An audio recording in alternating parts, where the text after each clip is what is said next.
여러분 안녕하세요. 2020년 8월 17일 월요일입니다. 오늘 대체 휴일로 많은 분들이 쉬었더라고요. 저는 오늘 반나절 근무를 했습니다.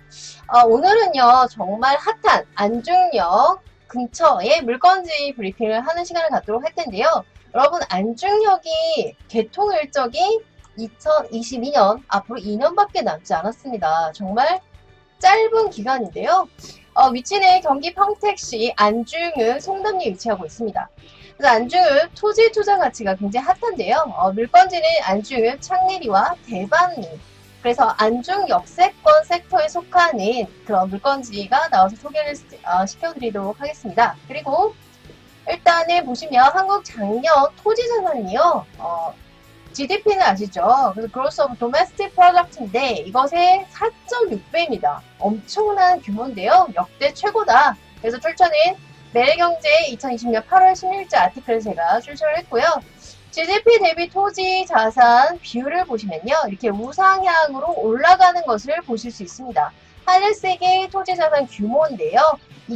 제가 18년자까지 했지만 2019년차도 마찬가지로 계속 우상향하는 곡선으로 데이터가 나오고 있습니다. 한일의 이제 국부를 이제 비교를 해보면요. 부동산이 한국 비금융 자산이 차지하는 비중. 근데 이제 제가 고객분들하고 또는 지인들하고 얘기하다 보면은 한국과 일본의 부동산을 거의 같이 본다. 한국 부동산 시장이 일본을 따라간다고 생각하시는 분들이 굉장히 많더라고요. 근데 그 이론은 깨진 지 오래입니다. 한국과 일본은 같을 수가 없습니다. 역사와 환경과 입지와 둘러싼 환경들이 다르기 때문에 한국이 일본을 따라간다? 그런 일은 없습니다. 자, 2013년 74%였는데요. 2019년 76%로 올랐고요. 부동산은 말 그대로 움직이지 않는다. 움직일 동이죠. 움직이지 않는. 그래서 건물과 그 이외의 지상물인데요.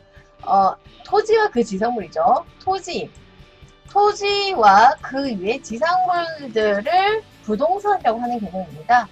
2019년 한국 국부에서 부동산이 차지한, 그러니까 나라의 부유부죠. 이것은 73.4%로 절대적이다. 그러니까 앱솔루시라는 표현을 이때 쓰는 것 같습니다. 자, 2020년 8월 17일 현재 오늘 대체 휴일을 이제 만끽하고 계실 텐데요. 토지 자산과 GDP의 배율을 국제적으로 한번 비교를 해보겠습니다. 나라마다 독특한 역사와 문화와 환경이 기대 심리들이 다 복합적으로 부동산은 종합 예술이라는 말도 있습니다. 보시면요. 가장 위쪽에 오른쪽으로 우상향 위치해 있는 것이 바로 대한민국입니다. 일본, 그 다음에 호주, 네덜란드, 프랑스, 캐나다 이렇게 보고 있습니다. 자, 부동산 가격 급증이 계속이 되고요. 나라에서 부동산이 차지하는 비중이 더 커질 수 있다. 이미 더 커지고 있죠. 그래서 한국은행과 통계청이 발표한 2019년 국민 대차 대조표에서 부동산 가치 1경 2,201조 원입니다. 이게 이제 스캔하는 과정에서 조금 잘렸는데요. 부동산의 가치는 1경 2,201조 원입니다. 대한민국에서 부동산의 가치는 1경 2,201조 원이다. 1경이라는 거의 천문학적인 그런 수치인데요. 자, 그 다음에 5대 재벌. 우리나라 이제 글로벌 코퍼레이션에 해당하는 그 컨그라머리스라고 할 수 있겠죠. 토지자산 장부 가액 추이를 보시면요. 자, 제가 좀 확대를 했는데요. 5대 재벌. 그러니까 부동산 투자는요, 여러분, 컨그라머리시라고 발음도 하는데, 재벌. 그러니까 제가 이제 국제학을 전공하다 보니까 이 재벌이란 자체를 그냥 영어로도 소리나도 재벌이라고 표기하더라고요. 한국말에 굉장히 독특성이 있기 때문에 재벌, 컨그라머리 하지만 재벌이라고 이렇게 또 그냥 말 그대로 이렇게 표현을 하는데요. 자, 현대, 롯데, 삼성, SK, LG 이렇게 나오고 있습니다. 자, 다 대기업들이죠. 현대가 24조 7천억, 거의 25조, 롯데 17조 9천억, 삼성 14조, 그 다음 SK 10조 4천억, LG 6조 2천억입니다. 자, 토지가 8,767조 원으로 전년보다 541조 원이 급증했다. 6.6%가 급증했다. 이렇게 나오고 있습니다. 토지가 얼마다? 8,767조 원입니다. 부동산 전체에 있어서. 자, 그 다음에 주거용 건물, 대표적인 아파트겠죠? 그 다음에 비주거용 건물은 각각 1722조 원과 1712조 원으로 작년보다 114조 원, 106조 원이 증가, 7.1% 6.1% 증가. 자, 한국은행 금융 부분을 제외한, 그러니까 자산이라는 것은 금융자산과 비금융자산의 대표적인 것이 이제 부동산인데요. 그 중에서도 토지 자산 변화를 살펴보도록 하겠습니다. 그래서 김영삼 정권, 김대중, 노무현, 이명박, 박근혜, 노무현 정권 때 부동산이 굉장히 가격이 많이 올랐죠. 지금 문재인 정부 들어서면서도 아파트 가격 굉장히 치솟았죠. 그 다음에 문재인 정권 들어서면서부터 연대별 쭉 봤을 때 1년 기준으로 봤을 때는 문재인 정권의 토지 상승률도 역대급입니다. 문재인 정권 들어서서 2년 3개월 만에 토지 자산이 2천조 원이 증가를 했는데요. 1년 따지면 1,000조 원 이상 증가한 것이 문재인 정권입니다. 그래서 부동산 투자에서 규제하면 튄다, 누르면 튄다 이런 뜻이 있죠. 그러니까 규제를 하다 보니까 많이 왜곡이 돼서 더 뒤틀려버린 것 같은데요. 자, 5대 그룹의 토지 자산 변화는 어떻습니까? 다 우상향 곡선을 이루고 있다. 1995년에서 2018년 12.3, 그러니까 12조 원에서 24조 원, 지금은 73조 원 이렇게. 그래서 이 수치를 보시면요, 23년간 6배 증가했다. 자, 비금융자산에서 토지와 건물이, 즉 부동산이죠, 차지하는 비중이 최근 가파르게 늘었다. 이렇게 나오고 있고요. 이 중 토지가 차지하는 비율은 54.7%로 과반수를 넘어섰습니다. 한국은 대차 대조표를 통계 발표 후 토지 비율은 2013년 53.2%인데 부동산 가격 상승 영향으로 54.7%, 지금은 더 올랐습니다. 지금은 아직 통계가 이제 이렇게 나타나지 않는데요. 당연히 더 오르는 것은 여러분이 실제적으로 피부로 많이 느끼실 수 있을 거예요. 자, 국민 순자산, 에셋이라고 그러죠? 추이를 보시면요. 2017년 1경 4,314조 원, 그 다음에 1경 5천조 원, 1경 6천조 원, 그래서 우상향으로 이렇게 GDP 대비 순자산 비율, 뭐의 비율? 자, 이것은 이제 부동산이 차지하는 비율이겠죠. 자, 비금융자산에서 자산별 차지 비율을 보시면요. 토지 자산의 수도권 비중 이렇게 나오고 있고요. 건물 자산 비중이 이렇게 나오고 있습니다. 특히 지난해 토지 자산 2019년이죠. 8,767조 원은 명호 GDP의 4배입니다. 이게 정말 저는 굉장히 쇼킹한데요. 뭐 당연한 결과로도 생각을 하고 있습니다. 그래서 치솟았다, uprising 했다, 이렇게 보시면 될 것 같습니다. 그래서 유엔 기준을 적용해 1995년 통계를 제공, 지난해 토지자산 명목 GDP 대비 비율은 역대 가장 높은 수준이었다. 작년 2019년 이렇게.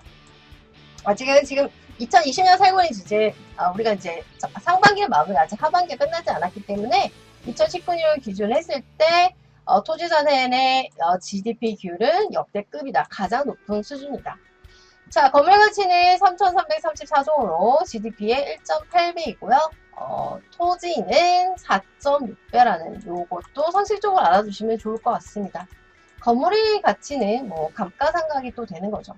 한 해 동안 한국 경제가 치열하게 돌아가서 만드는 그 부가가치보다, GDP보다, 총생산량보다 한국의 부동산 가치가 요 수치도 놀랍습니다. 6.4배나 더 컸다라는 얘기예요.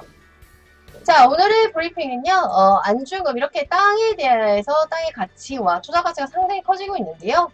여러분, 역세권 투자 굉장히 투자 가치가 높은 랭킹 1위 안에 드는 것이 역세권인데요. 그래서 이제 저희가 서울 역세권, 3기 신도시 유지와 그 다음에 서평택은 핫한 거 아실 거예요.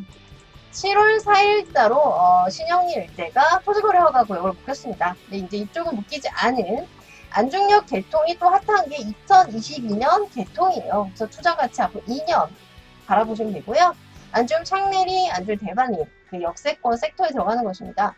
개발이 한창 진행 중인 토지 투자의 핫플레이스 평택, 지금 서평택을 생각하시면 돼요. 안중역이 들어서는 안중 땅 토지 조사 분석을 해보면요.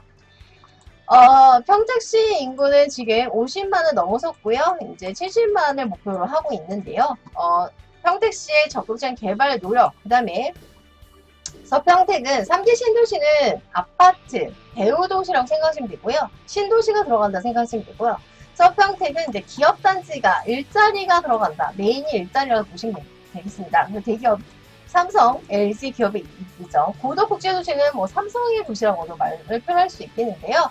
각 지구별 개발 사업으로 이미 수년 전부터 계속적으로 관심을 받고 있는데 고도국제도시 삼성, 삼성의 도시죠. LG전자, 팽성, 미군기지, 브레인시티 평택역 근처 개발 등 많은 신도시와 산업단지, 그 다음에 구도시 재개발 등 이미 개발이 마무리된 지역이 거의 동평택이죠.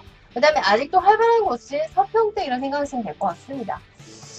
자, 양이 조금 많아서 제가 조금 빠르게 진행할 텐데요. 평택의 개발이 거의 마무리 지역은 동평택이다. 그 다음에 경부선 라인이 지나가는 중심으로 경부선 라인도 굉장히 중요하죠. 제1 경부선, 제2 경부선, 서해서 북선 전철 라인 이렇게 생각하시면 될 것 같습니다. 교통 아무리 강조해도 지나치지 않죠. Social by the capital, 사회 간접 자본 시설 가장 중요한 것이 교통입니다. 특히 이제 전철의 파워는 대단한데요. 편의성이 제일 중요하고 서울과의 접근성이죠. 그래서 당연히 또 용도 지역은 이제 역세권으로 가는 용도 상향이 일어나는 것입니다. 그때 투자 가치의 그 메리트가 나타나는 거죠. 교통 인프라, 즉 도로와 철도가 어떻게 신설되고 수도권 지역, 서울 인천 경기권과 연계가 어떻게 되는지 먼저 확인하셔야 되는데요. 동평택 지역의 개발은 이제 마무리 단계죠. 그 다음에 동남아 최대 물류항 자동 물동량 연속 6일을 6년간 1위를 차지하고 있는 것이 평택항입니다. 자, 보시면요. 이제 물류라는 것은 이제 여러분 우리나라는 export oriented country죠. 수출을 해서 우리가 먹고 사는 그런 나라입니다. 그래서 서해안 라인 이 벨트를 이제 물류기지의 전쟁기지와 4차 산업혁명의 전쟁기지로 만들겠다가 이제 국가에서 잡고 있는 프로젝션인데요. 수많은 이런 산업단지들이 표시되고 있습니다. 자, 그 다음에 택지개발 지구도 보시면요. 고덕국제신도시가 보이고요. 평택제천 고속도로가 보이고 그 다음에 고덕산업단지 삼성전자, 안중, 송담지구, 화양지구, 서평택 IC, 그 다음 포스 산업단지, 평택강, 현덕지구, 경부고속도로, 고속철도 이렇게 지도와 친해지는 것도 굉장히 중요합니다. 경기도 평택지 안중으로는요. 위치를 보시면 로케이션, 도널드 트럼프 대통령이 이제 부동산 재벌인 거 아실 거예요. 가장 중요한 것은 투자에 가장 중요한 것은 입지입니다. 용도 지역, 지목 전혀 상관이 없죠. 입지가 그냥 입지가 깡패다 이렇게 생각하시면 될 것 같습니다. 그냥 입지가 모든 것을 커버한다. 보시면 안중읍의 왼쪽으로 포스읍이 있고요. 아래는 현덕면, 근데 우측으로는 오성역, 근데 서해 북선 전철 쪽은 안중역 개통 2022년인데요. 보시면 신안산선, 여의도, 광명, 중앙, 송산, 수도권 고속철도도 보이고 있죠. 수서에서 동탄, 평택. 자, 서해서 북선 전철 빨간 라인이 보이고 있고요. 요 가운데 지점에 안중이 있어서 투자 가치가 상당히 메리트가 있다. 이렇게 보시면 될 것 같습니다.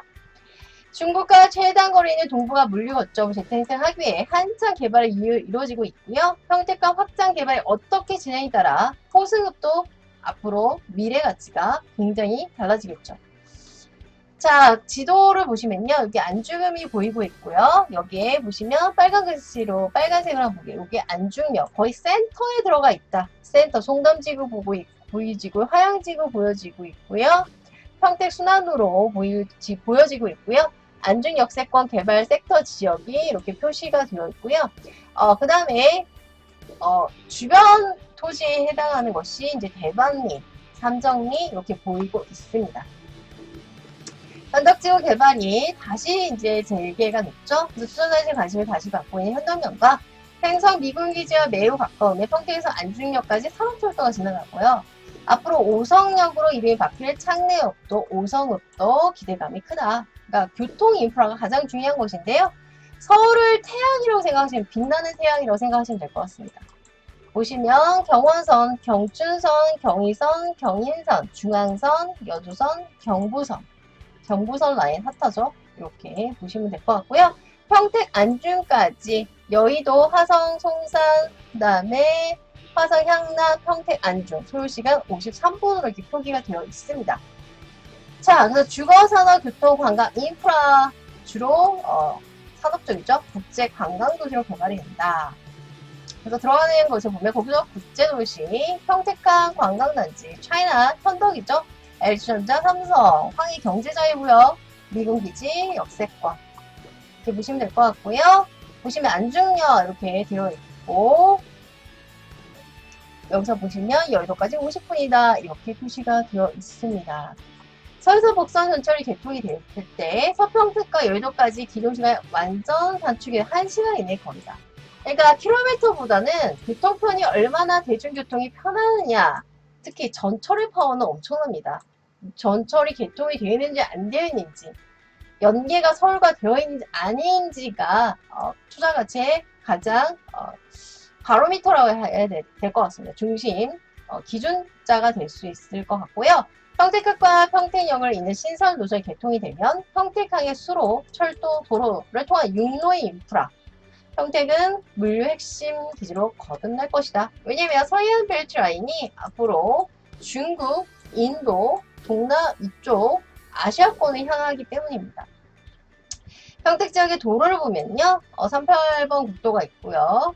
서산시 대산읍에서 강원도 동해시에 이르는 노선으로 서해서 동으로 길게 이어지는 거죠. 평택 지역의 토지 개발에도 상당한 기여를 하고 있고요. 38국도는 한창 개발 중인 서평택 지역, 현화, 하양, 현덕, 호성지구까지 아우르는 주요 노선입니다. 당진항에서 성문산업단지까지 영향을 주는 노선이고요. 앞으로도 평택 토지의 개발 중요한 노선이고 서평택 지역 중 가장 큰 개발 화양지구를 관통하는 313번 지방도가 있고요. 화양지구 북쪽에 신설 개통되었지만 화양지구를 관통, 현덕지구까지 연결될 것으로 중요한 노선을 자리 잡을 것이고 청북에서 내려서 현화, 안중역을 지나 현덕에 이르는 38번 국도는 매우 중요한 노선이다. 이것도 관심 가져주시면 좋을 것 같고요. 서평택 지대의 철도, 기존 도로와 신설 도로의 개설, 빠른 교통, 인프라가 구축, 그 중심에 무엇이 있다? 안중역이 빛나고 있다. 이렇게 생각하시면 될 것 같습니다. 북쪽으로 개발이 마무리된 청북지구, 아래로는 이미 개발됐죠. 현화지구, 한창 개발 중인 화양. 화양지로 이미 상당한 토지 수역을 이제 낼 거고요. 아래로는 포승, 현덕, 항만 연계되어서 투자 가치가 굉장히 중요한 지역이다. 그래서 굉장히 제가 좀 빠르게 오늘 안중 역세권의 물건지에 대해서 오늘 말씀을 드렸고요. 안중역 투자 가치 굉장히 크죠? 왜? 개통 날짜가 2년밖에 남지 않았고 그 안중역 옆에 붙어 있는 주변 땅입니다. 그래서 관심 있게 봐주시고요. 토지 여러분 정말 좋은 입지의 토지는 절대 배신하지 않습니다. 행복한 오후 마무리하시고요. 한 주 또 건강하게 코로나 조심하시고요. 저녁 식사 맛있게 하시길 바라겠습니다. 감사합니다. 여러분 구독과 좋아요 눌러주세요. 구독과 좋아요는 저에게 큰 힘이 됩니다. 감사합니다. 꾹 눌러주세요. 안녕.